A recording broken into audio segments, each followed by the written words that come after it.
Hello, everybody. Welcome to another episode of the Thriving Adoptees podcast. Today, I'm delighted to be joined by the Altmans, right? So I've got Stan and Claire and Stephanie. Stephanie, to give you a full name, she's a Mercado Altman, right? Which is market Yes, in Spanish, is it?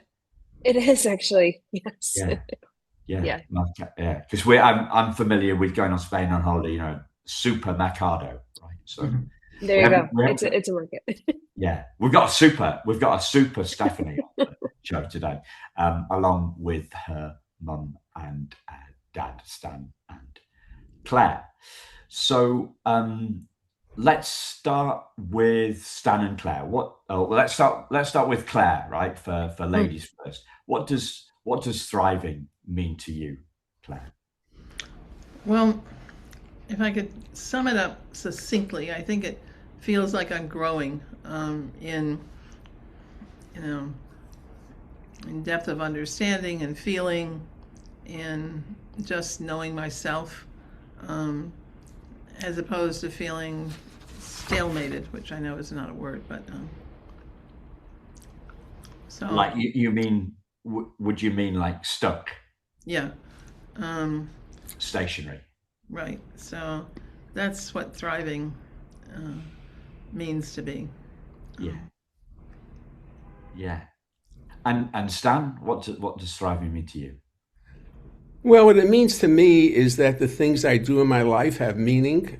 Um, that it's not just going through the day, surviving or just doing things that strictly serve me, but I do things that at the end of the day I could say I added some benefits to somebody's life. I mean, it could be mine, but I think meaning is very important to me. And one of the things I do, since I work so much with young people in terms of the university world that I'm in, is to help them find meaning in their life.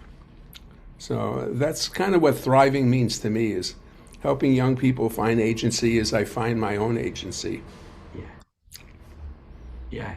It's that continuous process. Yeah, Yes. and so Stephanie, you let's check because Stephanie's an adoptee, listeners, right? So Yeah.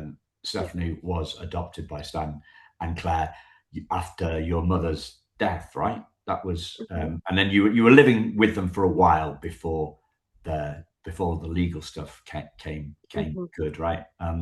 Yes. So if I put the word adoptees after thriving, right? What does thriving adoptees? What comes to mind when you hear that word, Stephanie? Yeah. I think for me, it's a couple of things. I think showing up authentically in life, whatever that means, if it comes to just showing up in your workplace, showing up with your family, your loved ones at home, or um, extracurricular activities that one may have, or hobbies, just and also I think along with that, having the ability to integrate your story in every facet of your life. Because for sure, I think as adoptees, we recognize that our story is kind of in the forefront of whatever we do, whether it's how we fit into a certain place or, people ask us about our last name, but we may not appear as that culture, because Altman is my last name, but I don't appear Jewish. So people have questions about what that means, right? So we carry our story with us. And I think that's really important to have confidence in that and pride as well. Yeah. Yeah. So we did an episode last week when when I talked to an adopted dad, and he talked about finding our place, and I thought that was great because we could look at finding our place in the way that Stan's talking about it, like the meaning, our place where we can add value in the world, finding our place, and finding our place physically, as in finding our place to live, Hmm. finding a place to grow up when our birth mother or birth parents can't, or can't raise us, right? Your Right. mum your mum died when you were, was it 4 or 6?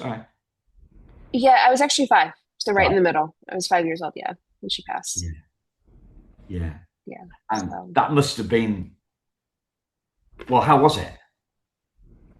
Yeah, I mean, it was certainly tough. I think I was too young to really understand the concept of grief or even just loss, because I think when you're 5, your internal hope is that that person will come back, but unfortunately, I mean, it just reality is just, once you pass, you pass.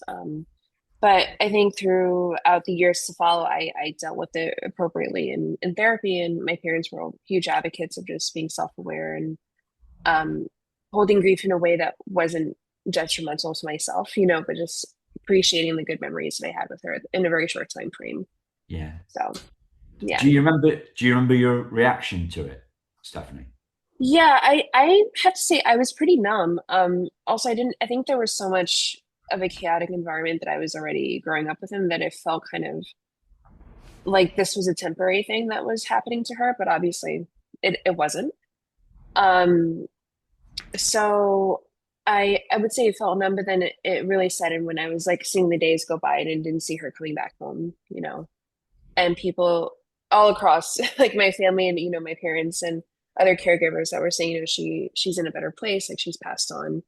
And then just coming to terms with that as a child, I think it's very hard. I think, when you grow up with a pet and you see them pass, it's one thing and you learn about the concept of death, but to have your primary caregiver Yeah. pass away is like a huge hit to the psyche, right? So it took a little while for me to understand what it meant, you know, Yeah.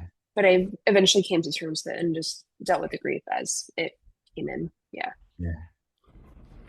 I remember my adoptive father's Hmm. dad. My I called him Pop. We called him Pop. I remember him dying when I was seven Hmm. or eight, and I do Yeah. remember lying on my bed crying and sharing the bad news with my teddy bear. Right. Hmm. People know that from if you listen to the podcast before the significance of the teddy bear, but I remember that. I remember that distraughtness. In nothing more than that. I don't remember anything more than Hmm. that. Uh, a tricky time though. A tricky time though. And Yeah. the listeners, they've the gang have written a book which you can find links to in the show notes. But there's something that's kind of we don't often talk much about the story on the podcast. It's mainly about the learnings, but I think in this instance, because it's so unique, then it needs it, and it frames the context for the conversation. So Stan and Claire were running an organization, started an organization to care for people with HIV/AIDS, right? And Well, to care for homeless people, but it included people with okay, HIV. sorry, yeah. So perhaps Claire, can you just give us a little bit of context and how you came into contact with Stephanie and Stephanie's mum?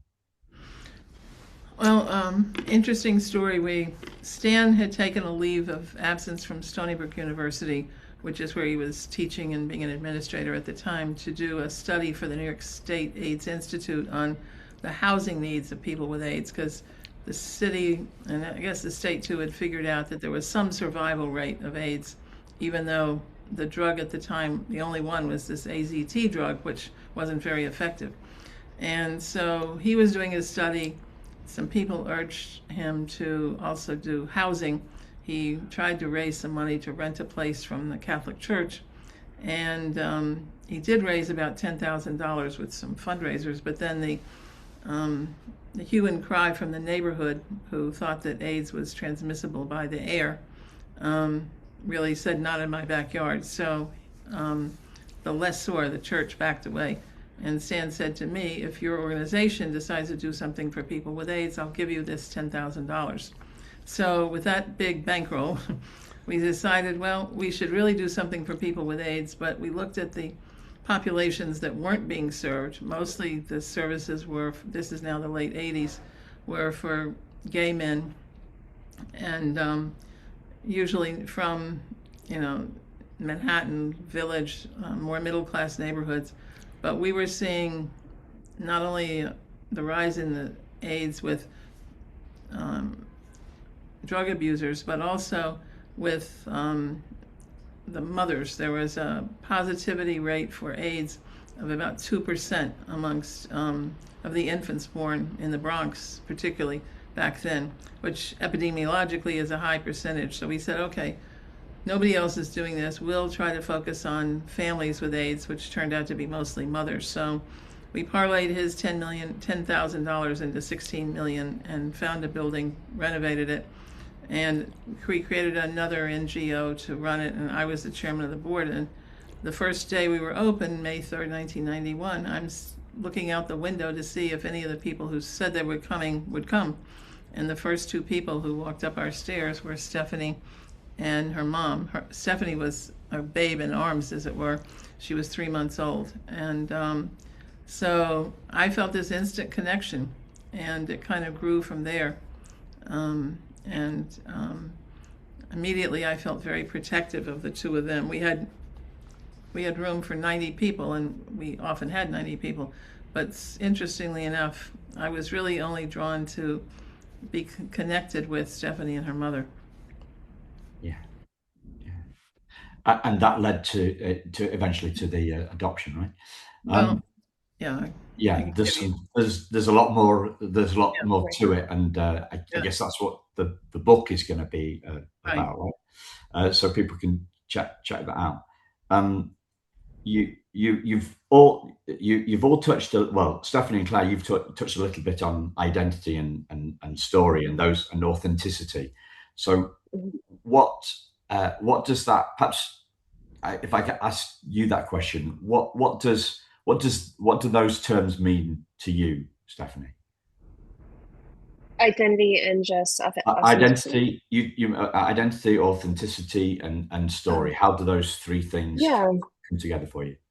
Yeah, for sure. I think, I jokingly refer to myself as a coconut, that I am brown on the outside and white on the inside. Like I do carry, and also to pay homage to my Puerto Rican heritage, in the tropical way of that sense. But more seriously, I think on a way that holds both sides of my story, right? And when I just show up in spaces, I think I was talking to this a little bit earlier, just having confidence. If people ask me like where I'm from, I just say, I'm Puerto Rican by blood, but I'm also adopted.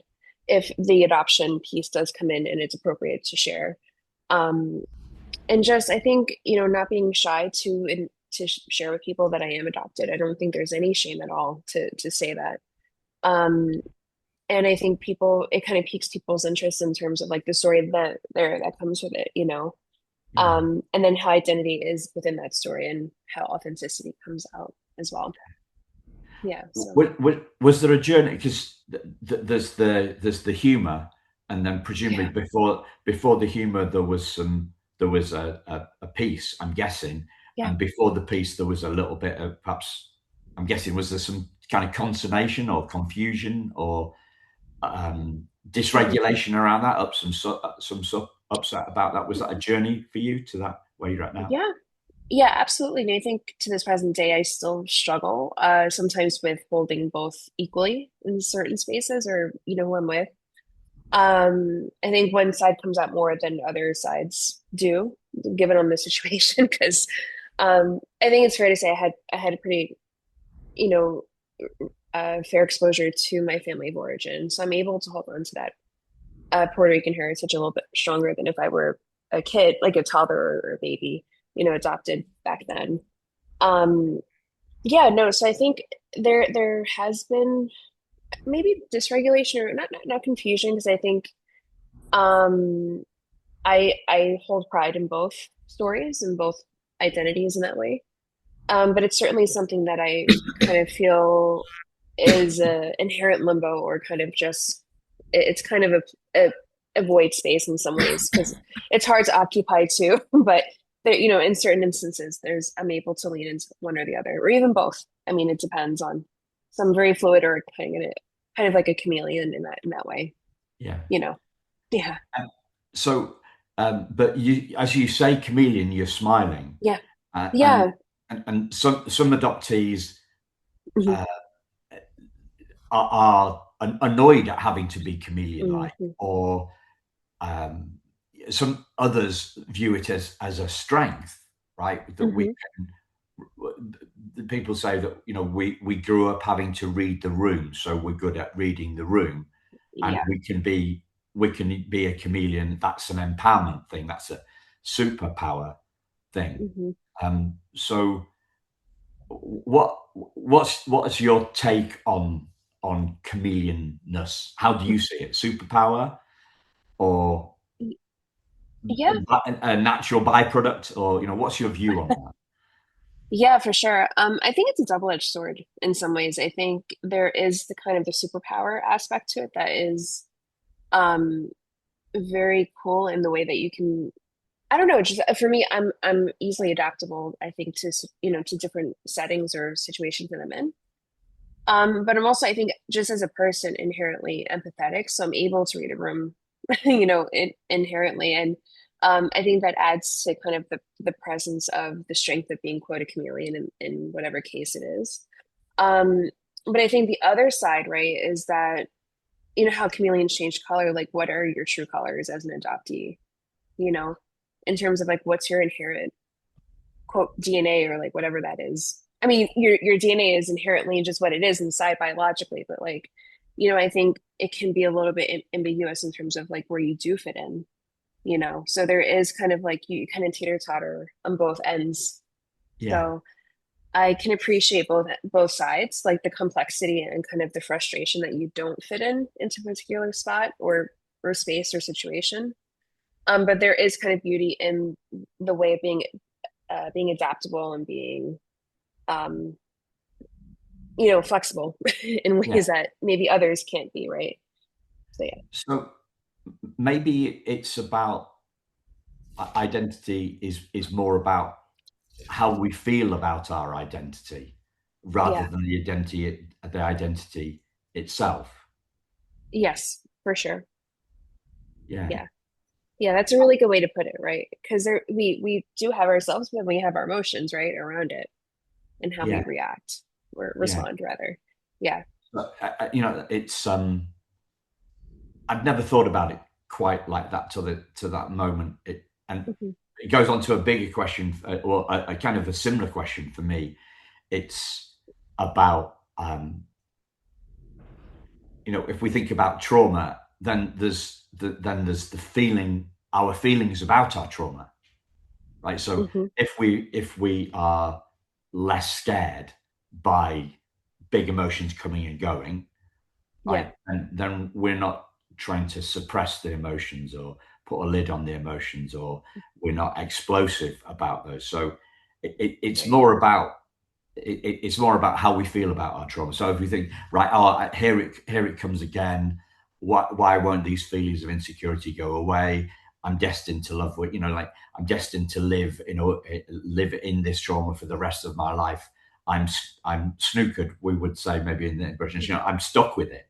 Right? And Right. so it's more about our feelings towards our identity or towards our trauma than it is to do with the actual um, trauma or the identity itself. And it seems to me that trauma is, on one hand, it's very sorry, identity on one hand is very complex, and on the other Hmm. hand, it's very simple too, right? So I point Yeah. to this, the thriving adoptees logo is a diamond, right? And I say, well, Hmm.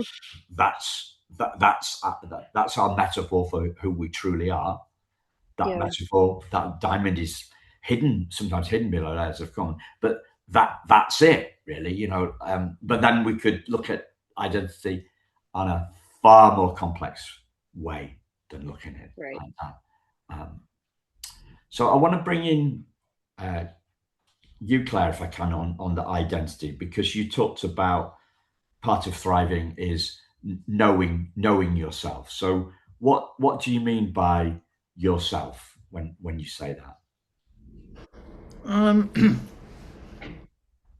I guess it's being comfortable with self, in part.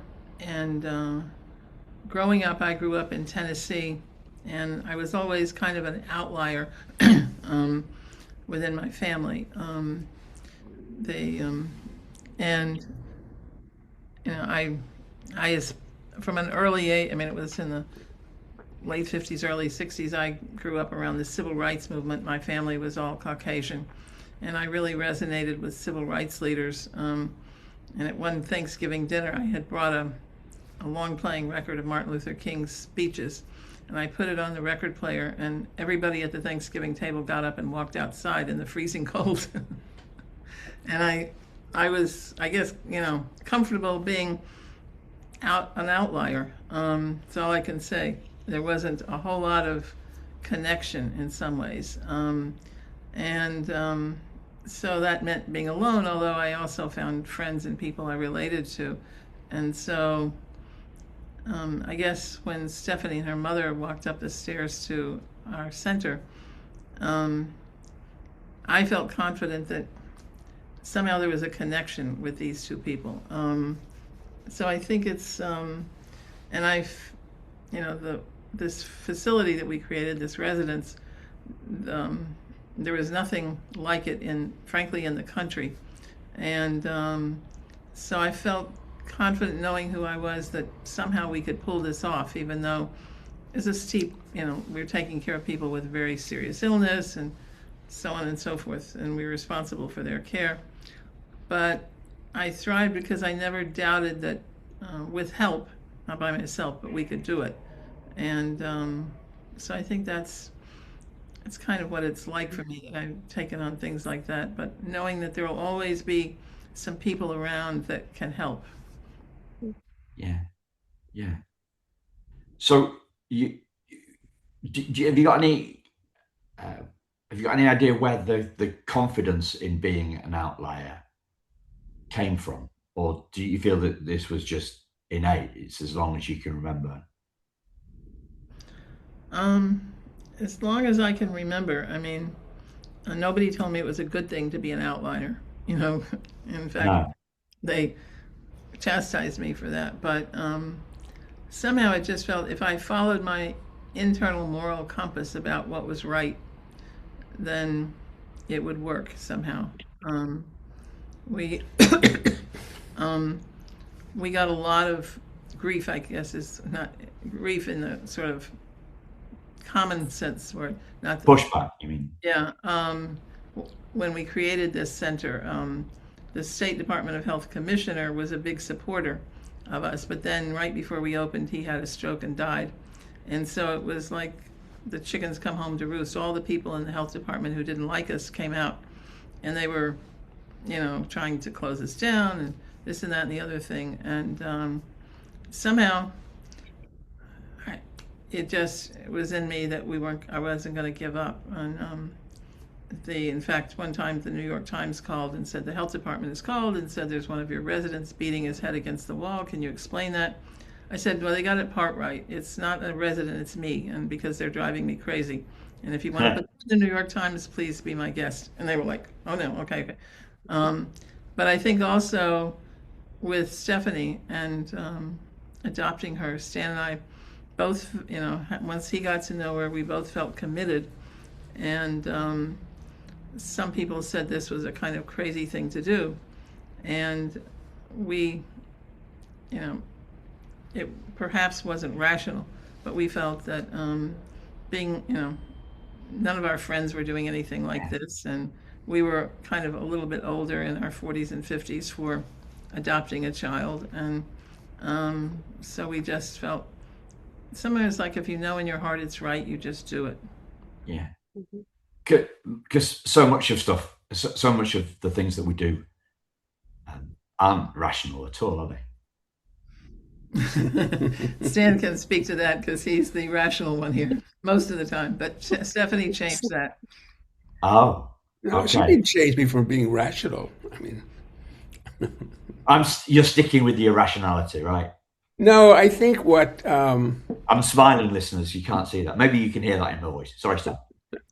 No, I think what Claire is referring to is that, my growing up was in an environment where my mother was very, very ill. She had rheumatic fever as a child, and ended up having an extended heart, and was warned about having a child. And so when she gave birth to me, she was very sick. And As a result, I got a lot of negative feedback from my family. In fact, growing up, I had so many male cousins that we were being compared against that one of the ways I learned to survive was really suppressing my own feelings about things because it was just too painful for me. And so I worked very much in my life about doing things rationally through my head, not my heart. And one of the things with Stefanie, as I've often said, she never accepted that as an acceptable way to relate to each other. Whenever I would try to close my heart to her, she was like, "No, you won't." And it made me kind of recognize that at some point, listening to my head was not always the best advice I would get. In fact, my initial reaction to becoming Stefanie's guardian was that this was a terrible idea. I'd gotten to a point in my life where our two sons from an earlier marriage were out on their own. Claire was doing work in Florida, and I had just accomplished some major achievements at the university, and so I was working out of Florida, Miami Beach. And I said, I have such a wonderful lifestyle. Why would we get involved with a 4-year-old girl? And then I realized how much it meant to Claire, and I had to sort out, on the one hand, my head says no, and then I realized my heart said, if it mattered to Claire, then it ought to matter to me because we're in this together. And so I think at that moment I learned to listen to my heart more. And for me, one of the important parts about identity, I spent a lot of my life, you talk about chameleons, I think all three of us share that aspect. That is, we contorted ourselves to make other people accept us and like us. And then at some point, I realized I didn't know who I was anymore because the things that mattered to me were getting sacrificed to make somebody else happy. And then when I realized that that wasn't working, I began to really trust my own inner voice more. And so I think I think things through a lot. I think I'm pretty organized, but I don't always do the things that one would expect a rational person to do. Yeah. Some great insights on your learnings through raising Stefanie. If we can move back to you, Stefanie, then what have been your most kind of significant learning moments over the early the early part of your life, or whatever part you'd like to share in terms of the thriving stuff? Yeah, for sure. I think one of those is, I think, being unwavering in your story. I think writing this book made me do that. It forcibly was like, okay, this is for the public now to read. It's not just for our family of knowing it and just like our immediate family and friends knowing how we became a family. And I think through that, just being confident in whatever what my story brings, and I hope that can bring to someone else in terms of just helping them with their thriving, whatever that Yeah. means for them. Do you And I mean think, determined? When you say unwavering, do you mean like yeah, I'm gonna persistent and I'm gonna stick at it? Is that what you mean? yeah. I think persistent, confident, being, just authentic in telling your story, not giving sort of a half version, but just the whole version. Again, when it's appropriate and you do feel like you want to share, or when I do want to share my story personally. Um, yeah, and just I think it kind of propelled me into that space because before I was probably more surviving with my story than Yeah, actually thriving in it. yeah. A lot Yeah. of people that I've interviewed say it's very healing. It's very Yes. Hmm. empowering writing the story, and it also allows people to put a bit of distance between themselves and their story. So, Yeah. the question is, right? Are we our story? Yeah, I think inherently we probably are a different version at this, or at least for me, like I'm a different version this present time and day after having written this book well, it came out in October, but for the last couple of years, we were really working at it. And I think through the process, I was healing in different aspects I never realized. And also just embracing the adopted identity that I do carry that I really never looked at until now. And I Yeah. was like, oh, there's a whole self-exploration area here that I can take part in and volunteering or just relating to other adoptees that I'm excited to see what comes with it, Yeah. Yeah. So I guess you talked about embracing it, pushing away our or denying our story or our status as an adoptee. That's going to get hmm in the way of our thriving. What other obstacles do you see or have you encountered on hmm the journey to thriving, Stephanie? Yeah, absolutely. I think at times there comes with maybe unresolved grief or loss, in terms of the people that I've lost along the way to get to my point of adoption when I was 11. Um, I also think, the chameleon aspect, or the chameleon phenomenon in terms of like how you do fit in, um, I think is going to always coincide or be tangent to how I do show up in spaces, right? So I think those are probably the two biggest that I can name personally for me. Yeah. Yeah. And when you say unresolved, does that mean stuff Oh, that you've not looked at? Does that mean the grief that you've um, kind of pushed away, or what is unresolved, and what does resolution mean to you? right. Yeah, I think probably not unresolved, probably more so in the way of the the ever-present grief that came especially along with like losing my mom at a really, really young age. I think that's always going to be inherently something that I carry with for the rest of my life.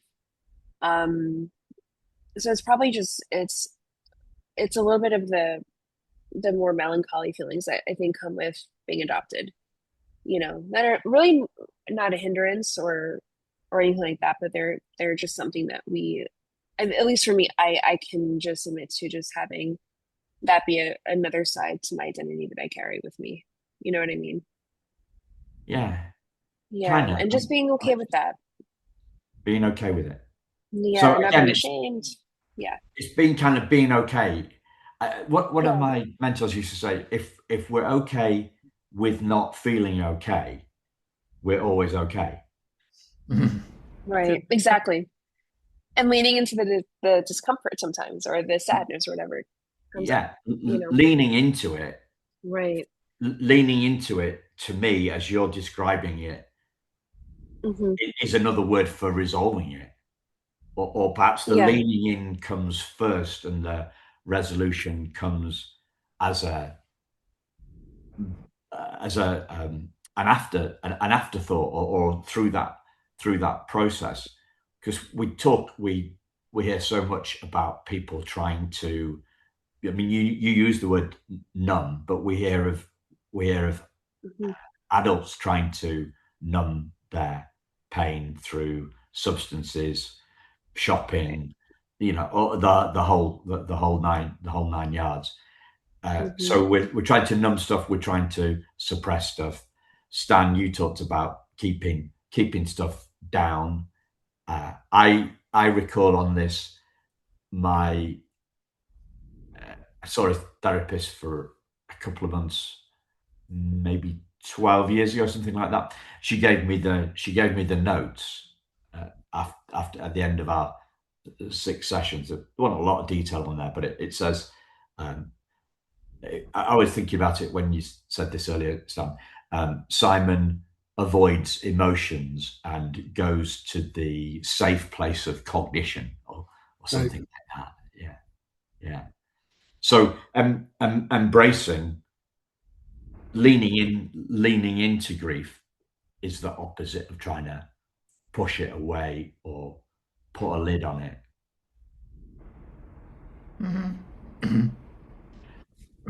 What do you make of that, Stan? Well, I think that's true. I think one of the things I've learned over the years is that at some point is to just, I think I often describe it to Stephanie as just let the pain and the fear go through you like a wind blowing by. That is, you don't have to hold on to it. It just, it's a transitory moment. And so at some point, accept the fact that I'm in a place that maybe I don't feel good about something, but it'll pass. Yeah. I think there's an innate issue that is tied with identity about beginning to, at some point, accept who you are and love yourself. I remember the first moment I was at some kind of event, and it was unusual because there were a lot of people, and I would normally try to kind of fit in. And this particular night, I didn't feel like fitting in anywhere. I was just sitting by a fireplace. And some attractive woman came over to me and was trying to flirt with me. And I suddenly said to her, "No, that's okay. I'm really perfectly happy being all by myself right now." And I think becoming comfortable with yourself, not being afraid to deal with some of this is also, I think, the thing I learned when I had to make the decision about were we going to go forward with adopting Stefanie, about realizing that this wasn't about me anymore. This was really about how much I loved Claire. And I had no idea how this was going to turn out. And at some point, just trust the fact that somehow our love would get us through all of this. And once we decided to do it, we never looked back. Yeah. It wasn't Claire that came to interrupt you by the fireside, I'm taking. No. This was years ago. I was out at Stony Brook. It was one of those pre-Christmas parties where people get wild and decide that they can get away with anything. And at some point, I looked at all of this and I said, "This isn't me. This is just crazy." Yeah. I've been seeing a few interviews recently that this whole thing of it, the adoption not being about us, right? And I'm saying this from an adoptive parent perspective, right? So you're saying the adoption, it wasn't about you. And I've always felt that my parents' adoption of me wasn't about them. It was about me. Right. And this is for me, there's a real clear delineation there. And if it's not about us, I don't know. We're not. If it's about us, we're being narcissists, aren't we? Well, to some degree, yeah. Mm-hmm. Yeah. I think if you go on Facebook, every man in the world is a narcissist. I think that's one of the challenges these days. But that's a real clear indication. Is it about? To what extent is it about us? And I'm thinking of the mentor of mine that said, if we're okay with not feeling okay, we're always okay. She said to me, "Well, Simon, you're too wrapped up in how many people listen to the podcast, right?" Mm-hmm. I asked her how many copies of her book had been sold through Amazon or whatever, and she hadn't got a clue, because she wasn't interested in that. Mm-hmm. It was nothing to do with her. It was, if I write this book and it helps one person, then that's enough. And I think I've got more peace on the podcast downloads than I used to have, right? But it's still niggling away there. Mm-hmm. Mm-hmm. Yeah. Wouldn't it be great if we had more time?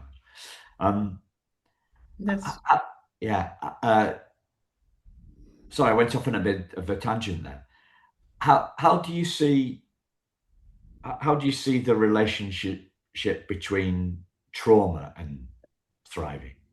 Perhaps Claire, we can ask you about that.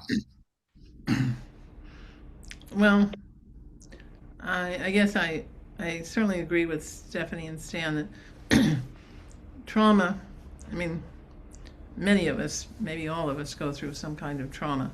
And if you hold on to it and you think how terrible it was, then you're going to feel terrible, I think. And while it's not to ignore it, I think, dwelling on it too much, you get stuck in it. And if you recognize what it is, and it's,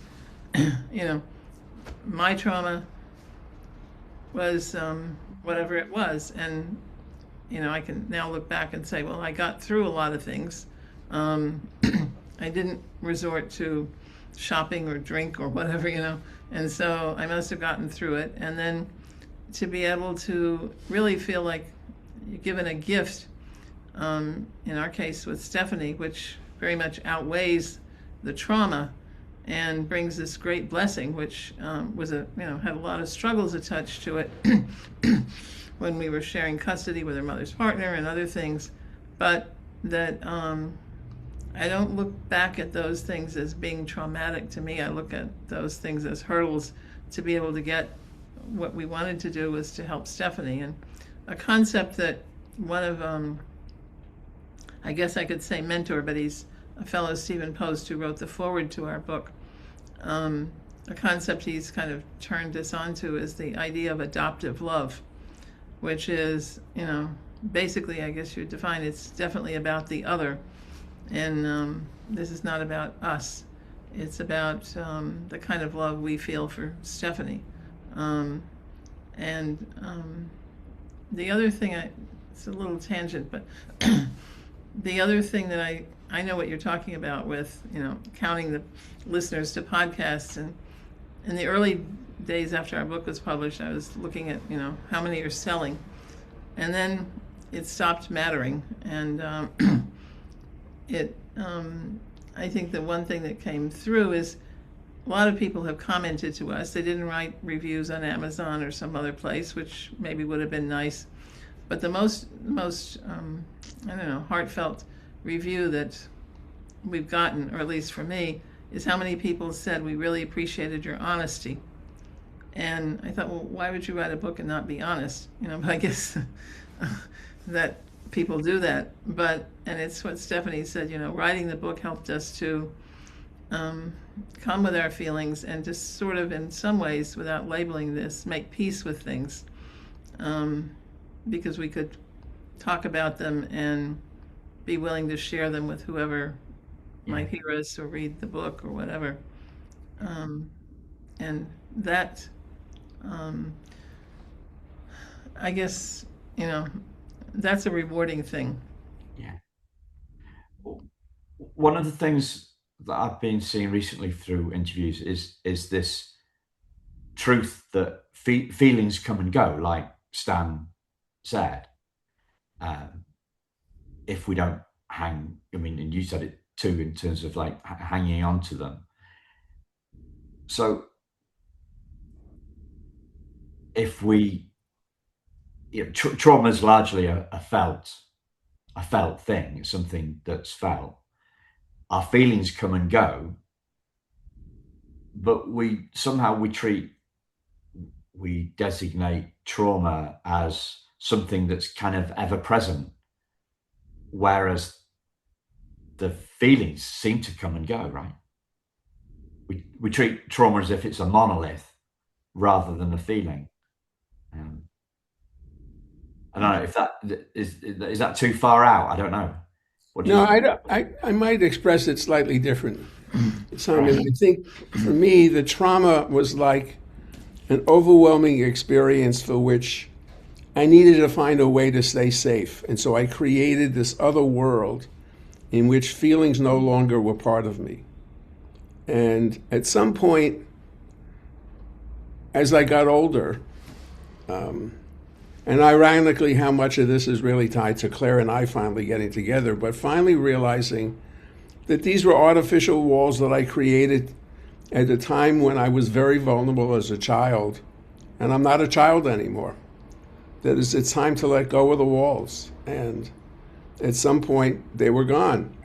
It's not that I don't reflect every once in a while on what it meant growing up and kind of, in some ways, having been an abused child. But, the other side of it is I say to myself, well, it's pretty amazing. I grew up in the South Bronx of New York City, which is a very poor neighborhood.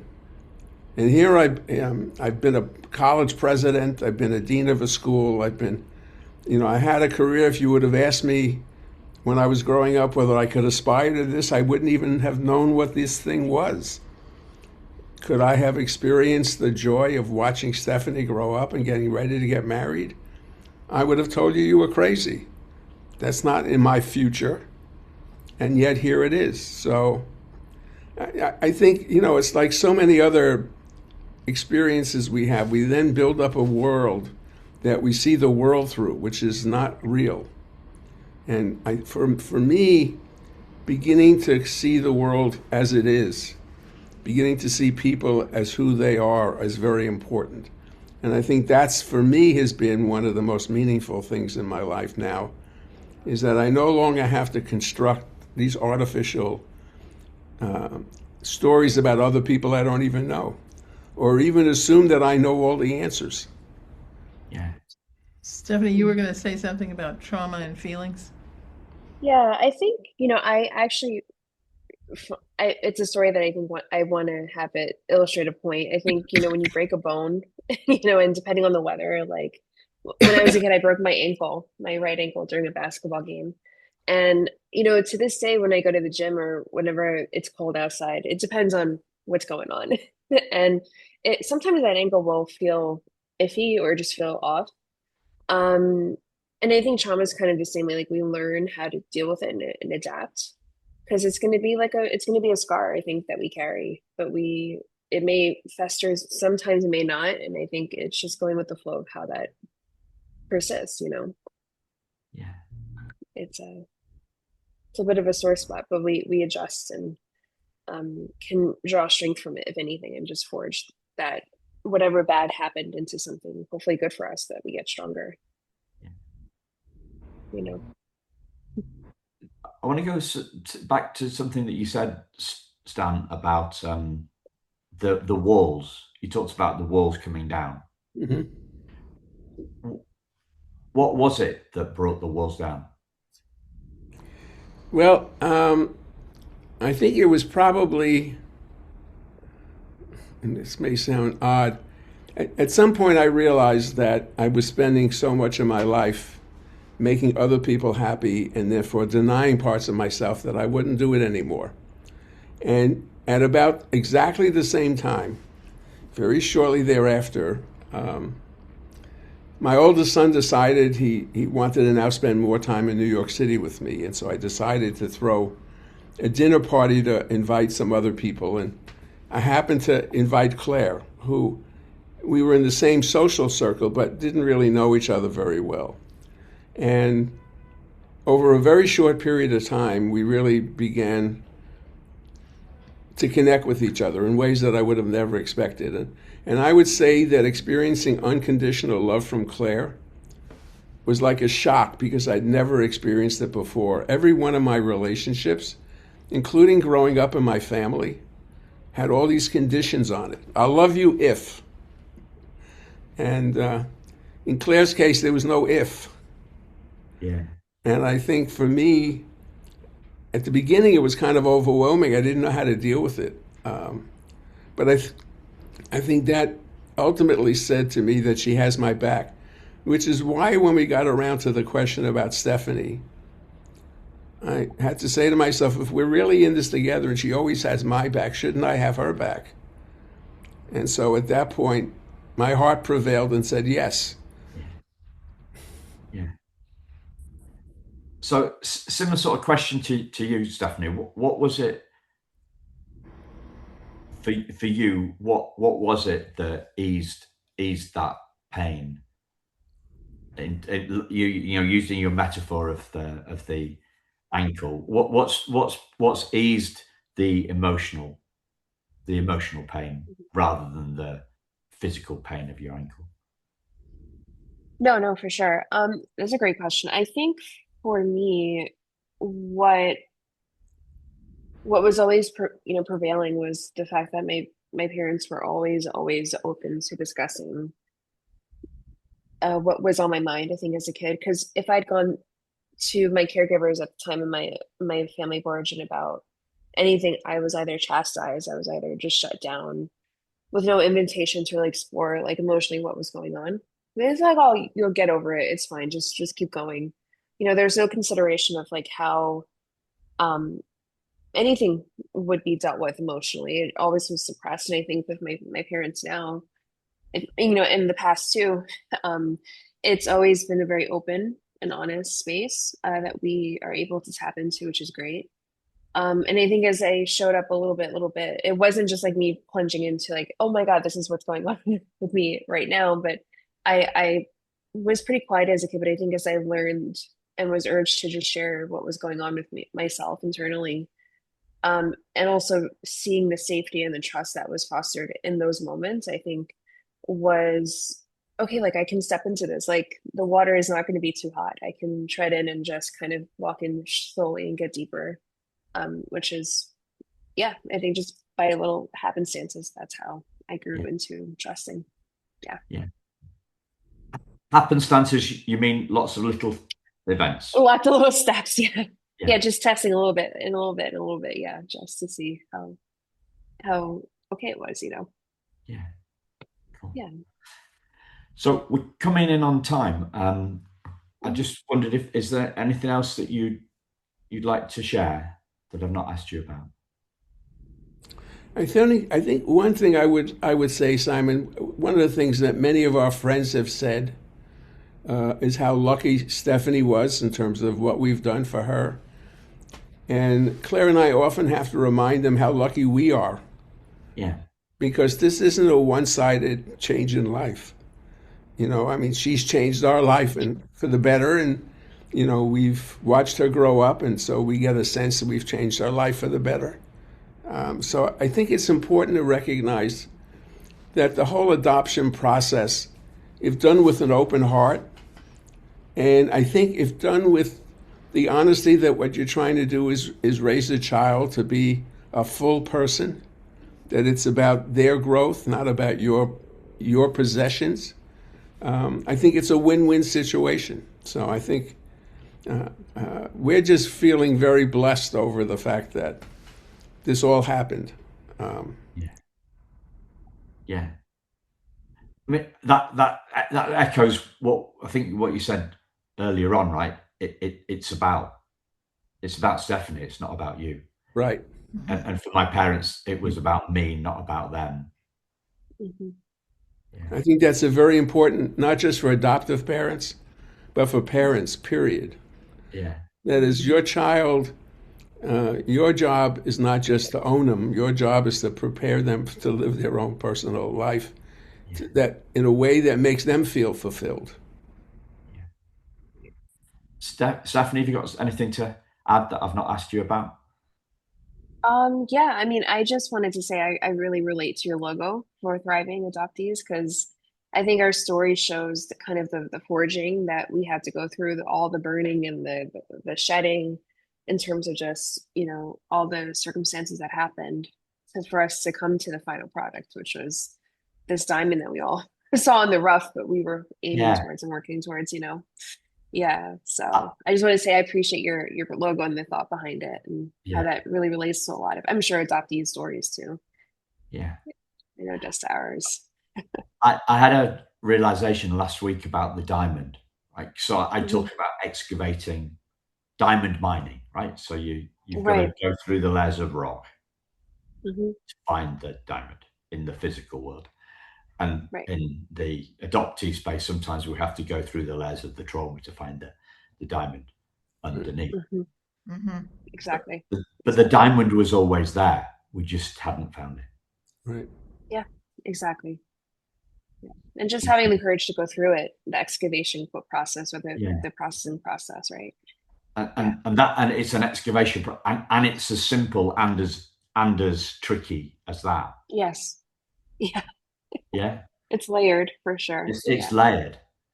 So on one level, it's really complicated because of all the layers, but on another level, it's really simple because it was always there right along. We just didn't see it because somewhere along the way, we picked up this idea that we weren't good enough.